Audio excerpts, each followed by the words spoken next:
10 vêtements qu'aucun homme ne devrait jamais porter.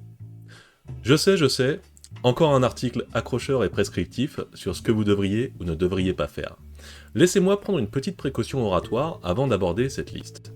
Ce n'est que mon opinion. Considérez ces conseils comme venant de quelqu'un de bienveillant qui a longtemps étudié le sujet et qui fait encore des erreurs aujourd'hui.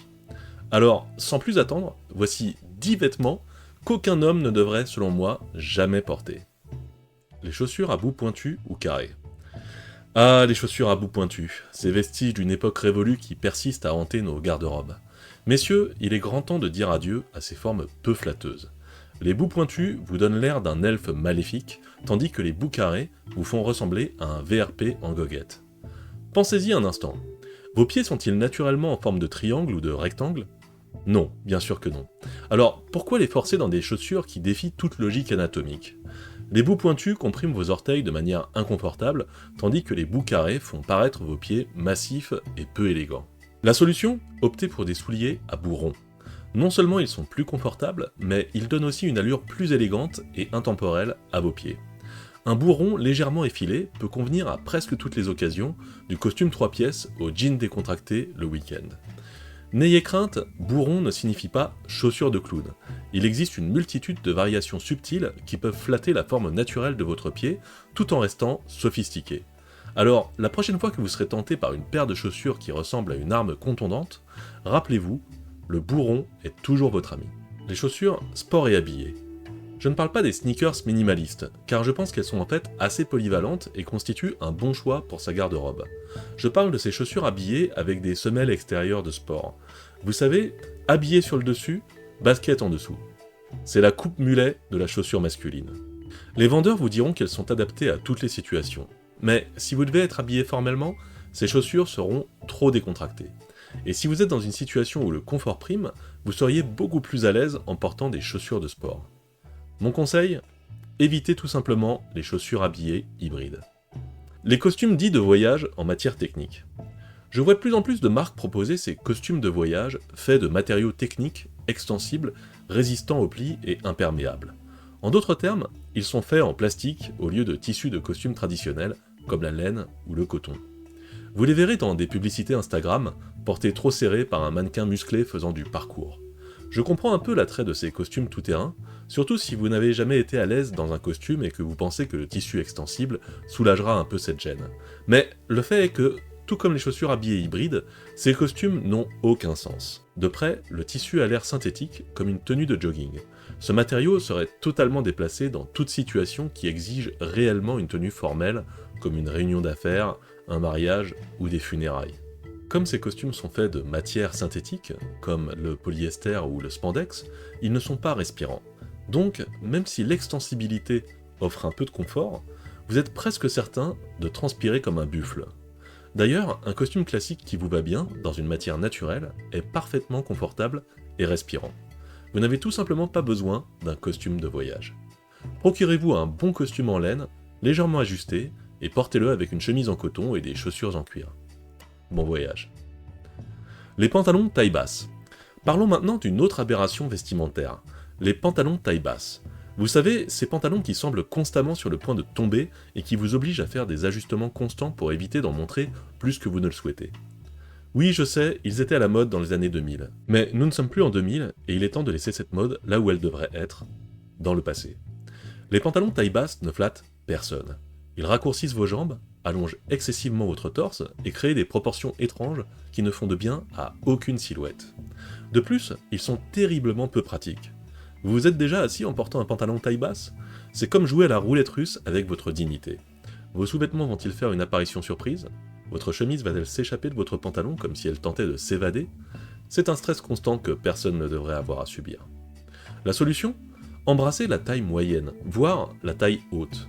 Non seulement c'est plus élégant, mais c'est aussi infiniment plus confortable. Une taille bien placée allonge visuellement vos jambes, crée une silhouette plus équilibrée et vous permet de vous asseoir sans crainte d'un désastre vestimentaire. Et ne vous inquiétez pas, adopter une taille plus haute ne signifie pas que vous devez ressembler à votre grand-père. Il existe de nombreuses coupes modernes qui allient confort et style. Cherchez des pantalons qui s'assoient confortablement sur vos hanches ou légèrement au-dessus. Vous serez étonné de voir à quel point ce simple changement peut améliorer votre allure générale. Les t-shirts col en V. Il n'y a pas un homme au monde qui a l'air mieux dans un col en V que dans un col rond. Oui, même Ryan Gosling. Le col en V a eu son moment de gloire quelque part au milieu des années 2000, et ils étaient déjà moches sur tout le monde. Donc si vous pensez acheter un t-shirt à col en V, ne le faites pas. Si vous en avez déjà un, il est peut-être temps de lui dire adieu. Les shorts qui dépassent les genoux. Les hommes devraient arrêter d'acheter des shorts longs et amples. Je sais que les tendances de la mode sont cycliques et que les shorts longs seront probablement de retour à la mode bientôt. Mais ces shorts ne sont pas fonctionnels. Ils rendent la marche difficile et vous donnent une silhouette désastreuse.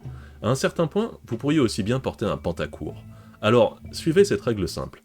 La bonne longueur pour les shorts, c'est juste au-dessus des genoux. Un costume noir.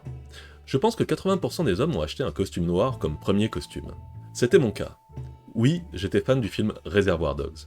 Mais malheureusement, porter un costume noir vous donnera dans la plupart des cas moins l'air de Monsieur White ou de Johnny Cash que d'un serveur de restaurant ou un entrepreneur de pompe funèbre. Préférez un costume gris anthracite ou bleu marine. Une exception à cette règle toutefois, le smoking. Si vous devez vous rendre à un événement black tie, ce ne sera pas un costume classique noir en laine à 2 ou à 3 boutons que vous devrez porter, mais un costume avec une construction très particulière, avec une veste à un bouton, et souvent un revers de veste contrasté en satin. Donc, on dit au revoir au costume noir. Les maillots d'équipe sportive.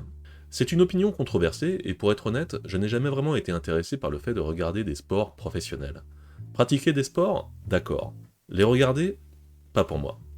Peut-être est-ce que je pense que dépenser autant d'argent pour des accessoires d'équipe sportive est un peu fou, comme par exemple les maillots de football. Je n'ai jamais compris pourquoi un homme adulte voudrait porter un maillot avec le nom d'un autre homme adulte dans le dos. Je ne pense même pas que je porterais un maillot avec mon propre nom au dos, encore moins celui d'un millionnaire que je ne rencontrerai jamais. Vous pouvez toujours montrer votre passion en incorporant les couleurs de votre équipe préférée dans votre tenue le jour du match. La façon la plus simple est simplement de porter une casquette. Mais vous n'avez pas besoin d'aller jusqu'au bout et de porter une panoplie complète. Économisez vos 100 € et achetez plutôt des maillots unis de qualité que vous pourrez porter tous les jours et toute l'année. Les t-shirts à message. Les t-shirts imprimés, en particulier quand ils expriment un slogan, en général une blague assez douteuse, ne vous démarqueront jamais positivement. Gardez les messages que vous voulez faire passer dans votre conversation, et non à l'aide d'un t-shirt de mauvaise qualité porté par des milliers de personnes autour du monde. Les chemises habillées noires. Je ne dis pas que personne ne peut réussir le look de la chemise habillée noire, mais c'est plus difficile qu'il n'y paraît, et en général, c'est raté. Et même dans ce cas, le résultat restera plutôt médiocre. La vérité est que la grande majorité des hommes n'ont pas besoin d'une chemise habillée noire dans leur garde-robe. Si vous en avez déjà une, s'il vous plaît, ne la portez pas avec quoi que ce soit de rouge. Vous allez ressembler à un vampire au rabais. Et même si vous pourriez être tenté par le total look noir, ne portez pas une chemise habillée noire avec un costume noir. Si vous portez cela à un mariage ou à un événement formel, c'est un peu comme porter un blazer rouge chez Darty. Vous allez ressembler à un membre du personnel. Si vous avez besoin d'une chemise habillée, optez simplement pour du blanc. Elle ira littéralement avec n'importe quel costume ou veste que vous possédez. J'espère que vous avez apprécié cette vidéo. Pensez-vous que je me trompe en mentionnant certaines pièces à éviter, ou peut-être avez-vous d'autres suggestions de vêtements à bannir de votre garde-robe? Partagez vos avis en commentaire. N'oubliez pas de liker la vidéo et de vous abonner pour ne rien rater de mes prochains conseils en matière de style masculin. Et d'ici là, restez élégants.